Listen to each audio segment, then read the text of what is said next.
Hai, Assalamualaikum. Pada video kali ini, kami akan menerangkan watak dan perwatakan dalam teks Sularatus Salatin. Semoga video ini dapat membantu anda. Selamat menonton. Apa itu teks Sularatus Salatin? Sularatus Salatin atau juga dikenali dengan nama Sejarah Melayu merupakan karya sejarah mengenai kebangkitan, kegemilangan dan kejatuhan zaman Kesultanan Melaka. Salinan sejarah Melayu telah dibawa ke Goa di tanah India sebelum dibawa balik ke Johor beberapa tahun kemudian oleh orang kaya Sugu. Sejarah Melayu ditulis di Melaka dan dibawa bersama semasa Sultan Mahmud Shah yang berunduk dari Melaka pada tahun 1511. Naskah asal ini kemudian dibawa ke Johor dari kapal Sumatera pada tahun 1528. Teks masa kini merupakan teks yang disalin sejak tahun 1356 dan disusun semula pada tahun 1612. Sejarah Melayu ini dianggap penting kerana menerangkan tentang adat istiadat kerajaan, susunan Raja Melayu dan sejarah kerajaan Melayu. Sejarah Melayu ini juga dimasukkan dalam Senarai Warisan Ingatan Dunia UNESCO pada tahun 2001. Watak. Watak ialah pelaku atau aksi dalam sesebuah cerita. Watak-watak ini diciptakan untuk memainkan peranan atau diberi fungsi untuk mendukung idea pokok dan mengembangkan idea berkenaan hingga berjaya mencapai matlamatnya. Manakala Pewatakan merupakan satu cara bagaimana pengarang mencipta dan menyusun serta memperlakukan apa sahaja ke atas watak-watak ciptaannya itu. Pewatakan dalam sesebuah cerita merupakan penggerak yang melancarkan lagi perjalanan cerita. Antara watak-watak pilihan kami adalah yang pertama Sultan Muzaffar Shah, Sultan Mansur Shah, Sultan Alauddin Riayat Shah, Tun Perak dan juga Tun Fatimah. Watak yang pertama merupakan Sultan Muzaffar Shah. Nama sebenar beliau merupakan Raja Qasim yang merupakan anak kepada Sultan Muhammad Shah. Sultan Muzaffar Shah berkahwin dengan dua orang puteri iaitu anak bendahara Seri Ahmad Diraja Radin Anum dan juga Tun Guru. Baginda berputerakan Raja Abdullah. Baginda pernah disingkirkan oleh Raja Rekan dan juga pernah menyamar menjadi nelayan semasa pelarian.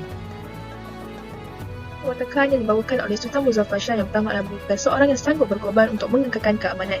Contohnya, Sultan Muzaffar Shah sanggup menceraikan isterinya Tun Guru untuk diperistikan oleh Tun Ali demi menyelamatkan Melaka yang berada pada ambang perpecahan. Perwatakan kedua Sultan Muzaffar Shah merupakan seorang yang tegas dalam memimpin sesebuah pemerintahan. Di mana contohnya, Sultan Muzaffar Shah bertegas dan tidak mahu tunduk di bawah pemerintahan Siam dengan enggan menghantar surat sembah sebagai tanda untuk tidak berada di bawah kuasa Siam. Perwatakan ketiga Sultan Muzaffar Shah merupakan seorang yang menghormati dan menghargai jasa orang lain. Contohnya, Sultan Muzaffar Shah melantik Tun Perak sebagai bentara, Perdana Menteri dan akhirnya sebagai bendahara kerana jasa kepada Melaka. Dan yang keempat, yang merupakan seorang yang berpandangan jauh dalam melakukan sesuatu perkara.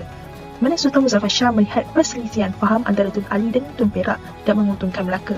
Lantaran itu, baginda cuba mendamaikan antara keduanya. Seterusnya kita beralih kepada watak Sultan Mansur Shah, di mana nama asal baginda merupakan Raja Abdullah, anak kanda kepada Sultan Muzaffar Shah. Beliau telah berkahwin dengan 4 puteri iaitu Tun Putih, Puteri Onang Sari, Radin Galuh Cendera Kirana dan juga Puteri Hang Liu. Berputerakan kepada Radin Kelang dan juga Paduka Hamimat.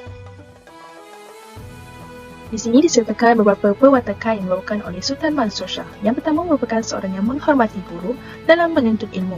Contohnya, Sultan Mansur Shah menghormati dan memuliakan Maulana Abu Bakar yang datang dari Jeddah ke Melaka. Mana Maulana Abu Bakar datang ke Melaka dengan membawa kitab Durrul Mazlum karangan Maulana Abu Ishaq. Seterusnya, Sultan Mansur Shah merupakan seorang yang mementingkan ilmu pengetahuan.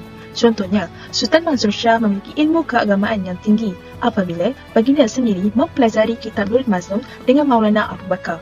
Baginda juga menitahkan kitab Durrul Mazlum dibawa ke Pasai untuk diterjemahkan oleh Madum Patakan. Perwatakan seterusnya merupakan seorang yang adil sebagai pemimpin.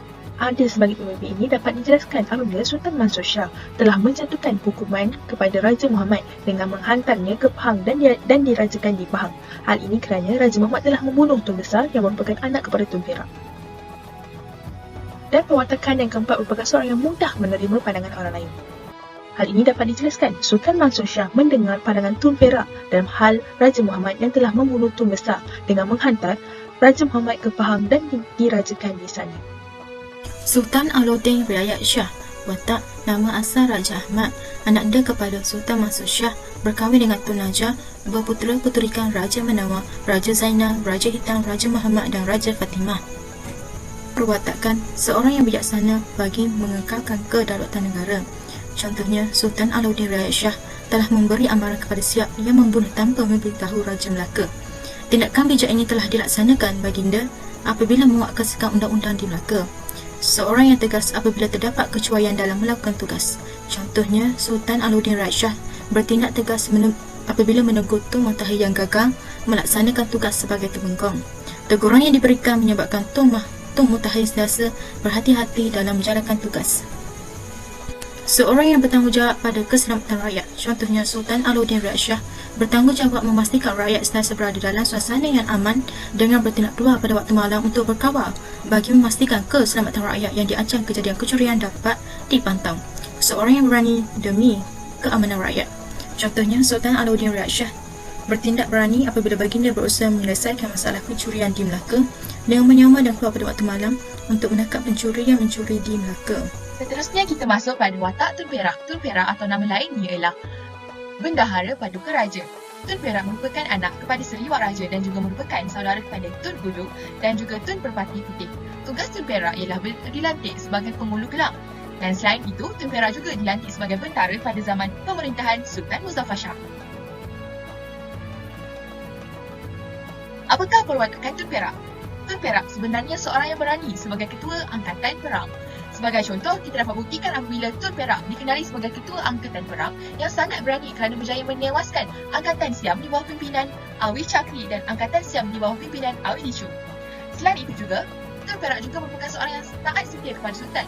Kenapa kita katakan Tun Perak ini sangat setia? Kerana Tun Perak langsung tidak membalas dendam atas kematian anaknya, Tun Besar yang telah dibunuh dengan kejam oleh Raja Muhammad. Selain itu, perwatakan Tun Perak ialah Tun Perak merupakan seorang yang cekap dalam menjalankan tugas. Hal ini dikatakan demikian kerana Tun Perak pernah diamanahkan sebagai pemangku raja ketika Sultan Mansur ke Majapahit untuk meminang dan berkahwin dengan Raden Galuh Cendera Kirana. Selain itu, Tun Perak juga merupakan seorang yang mahir mengarang. Kenapa kita kata begitu? Contohnya kita dapat lihat Tun Perak mahir dalam mengarang dan menyusun kata-kata yang membolehkan Tun Perak ditugaskan untuk menulis surat sembah kepada Maharaja Cina. Watak yang terakhir ialah watak Tun Fatimah. Tun Fatimah merupakan anak kepada Bendahara Seri Maharaja Tun Mutahir. Beliau telah berkahwin dengan sepupunya Tun Ali dan Sultan Mahmud Shah. Beliau telah berputera-puterikan Raja Putih, Raja Ali dan Raja Khadijah. Seterusnya, perwatakan Tun Fatimah. Tun Fatimah merupakan seorang yang tabah untuk menepuhi cabaran hidup. Contohnya, Tun Fatimah amat tabah apabila beliau terpaksa berhadapan dengan tragedi pembunuhan ayah, suami, adik dan bapa mertuanya yang menyebabkan Tun Fatimah sedih, tetapi beliau tetap tabah menghadapi pembunuhan keluarga yang cukup tragis itu. Selain itu, Tun Fatimah juga merupakan seorang yang bijaksana dalam menyelesaikan masalah yang dihadapi. Contohnya, Tun Fatimah bijak apabila beliau sedar Raja Ahmad akan menjadi pengganti Sultan dan anaknya tiada peluang untuk menjadi Sultan telah menyebabkan setiap kali hamil digugurkan kandungannya. Tindakannya amat menyedihkan Sultan Mahmud Shah sehingga bertanya kepada Tun Fatimah kenapa berbuat demikian.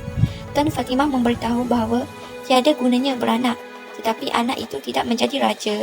Akhirnya Sultan Mahmud berjanji jika lahir anak laki-laki akan dijadikan raja. Seterusnya, Tun Fatimah juga merupakan seorang yang setia kepada suami. Contohnya, Tun Fatimah pada mulanya dilihat mendedami Sultan Mahmud Shah, tetapi akhirnya Tun Fatimah setia dan kekal bersama Sultan Mahmud Shah sehingga ke akhir hayatnya.